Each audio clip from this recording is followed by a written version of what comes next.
매달 내 통장에 따박따박 현금이 꽂히는 투자. 상상만 해도 즐겁지 않으신가요? 오늘은 바로 그 상상을 현실로 만들어준다고 해서 월배당의 대명사라는 별명이 붙은 기업, 리얼티 인컴에 대해 한번 제대로 파헤쳐 보겠습니다. 자, 시작부터 아주 강렬한 숫자로 가보죠. 666개월. 이게 무슨 뜻이냐면요. 무려 55년이 넘는 시간 동안 단 한 번도 빼놓지 않고 매달 주주들한테 배당금을 줬다는 얘기입니다. 정말 대단하죠? 아니 근데 이렇게 오랫동안 배당을 줬다는 게 투자자한테는 구체적으로 뭐가 그렇게 좋은 걸까요? 그리고 대체 어떻게 리얼티 인컴은 이런 배당 귀족이라는 칭호까지 얻게 된 걸까요? 여러분, 배당 귀족이라는 말이 그냥 붙는 게 아닙니다. 이건 S&P 500에 속한 쟁쟁한 기업들 중에서도 최소 25년 동안 배당을 꾸준히 준 건 기본이고요. 심지어 그 배당금을 계속해서 늘려온 기업에게만 주어지는 뭐랄까 일종의 명예 훈장 같은 거예요. 그 어떤 경제 위기가 와도 끄떡없을 만큼 재무적으로 탄탄하다는 걸 그냥 이 이름 하나로 증명하는 거죠. 이렇게 명성은 자자한데 그럼 실제 주가 성과는 어떨까요? 사실 과거의 영광도 중요하지만 우리 투자자들은 지금 당장이 제일 궁금하잖아요. 그래서 최근 데이터로 리얼티 인컴의 건강 상태가 어떤지 한번 체크해 보겠습니다. 표를 보시면요. 주가가 1년 동안의 변동폭 안에서 꽤 안정적으로 움직이고 있다는 걸 알 수 있습니다. 특히 눈에 띄는 건 연초 대비 12% 넘게 올랐다는 점인데요. 시장이 불안정한 상황에서도 꾸준히 우상향하고 있다는 건 아주 긍정적인 신호라고 할 수 있겠죠. 자, 이 숫자를 한번 보세요. 정말 재밌습니다. 리얼티 인컴의 주간 변동성이 2.1%인데 시장 전체 평균은 6.4%나 돼요. 거의 3분의 1 수준밖에 안 되는 거죠. 그러니까 시장이 막 폭풍우에 흔들릴 때 이 주식은 상대적으로 덜 흔들리는 방어주의 역할을 톡톡히 해내고 있다는 걸 이 데이터가 딱 보여주는 겁니다. 그리고 바로 그 방어적인 성격이 베타라는 수치로 증명됩니다. 베타가 0.81이라는 건 쉽게 말해서 시장 전체가 1만큼 출렁일 때 리얼티 인컴은 0.81만큼만 움직인다는 뜻이에요.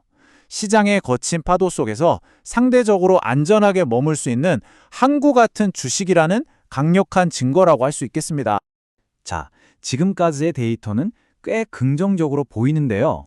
그럼 과연 월가의 전문가들은 리얼티 인컴의 미래를 어떻게 보고 있을까요?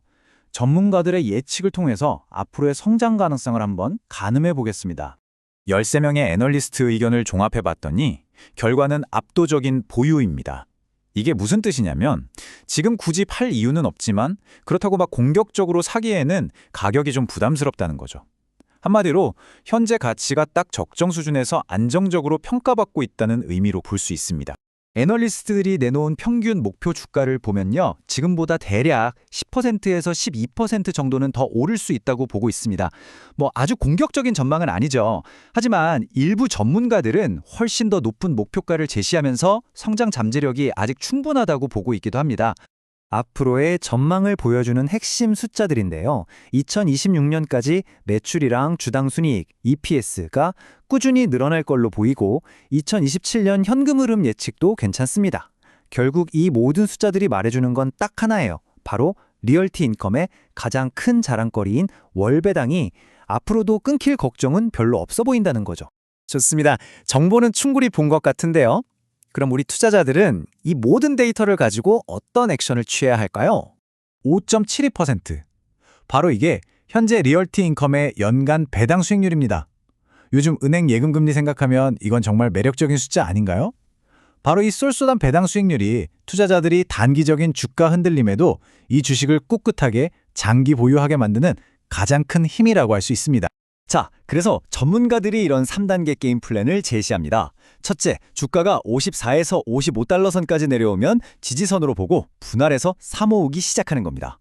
둘째, 주가가 올라서 목표가인 62에서 65달러에 도달하면 가진 물량의 한 30% 정도는 팔아서 이익을 챙기고요.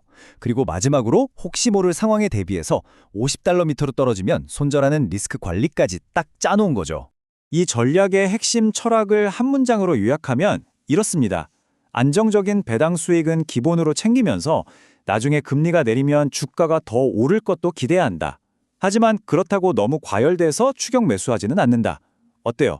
안정성과 성장 가능성 두 마리 토끼를 다 잡으면서 리스크 관리까지 잊지 않는 아주 균형 잡힌 접근법이죠. 자, 그런데요. 이렇게 좋아 보이는 투자에도 당연히 동전의 양면처럼 리스크는 존재합니다. 리얼티 인컴이라고 예외는 아니겠죠? 우리가 반드시 짚고 넘어가야 할 위험 요인들은 뭐가 있을까요? 가장 큰 리스크는 딱 두 가지로 요약할 수 있습니다. 첫째, 부동산 경기가 안 좋아지는 것. 둘째, 금리가 오르는 것. 왜냐하면 리얼티 인컴은 부동산 임대로 돈을 버는 회사니까 경기가 나빠지면 당연히 임대 수입이 줄겠죠. 그리고 금리가 오르면 빌린 돈에 대한 이자 부담이 커지게 되고요. 그래서 결론은 결국 분산 투자입니다. 아무리 리얼티 인컴이 안정적인 배당 귀족이라고 해도 모든 달걀을 한 바구니에 담지 말라는 투자의 제1원칙은 절대로 잊으면 안 됩니다. 전체 포트폴리오에서 한 5%에서 10% 정도 비중으로 담아가는 게 현명하겠죠. 자, 오늘 리얼티 인컴의 안정성부터 성장 가능성, 그리고 잠재적인 리스크까지 구석구석 다 살펴봤습니다. 이제 마지막 질문, 그리고 가장 중요한 질문은 바로 여러분 자신에게 달려 있습니다. 매달 꾸준한 현금 흐름을 만들어주는 이 매력적인 배당 귀족이 과연 나의 투자 포트폴리오에 어울리는 완벽한 한 조각이 될 수 있을까요?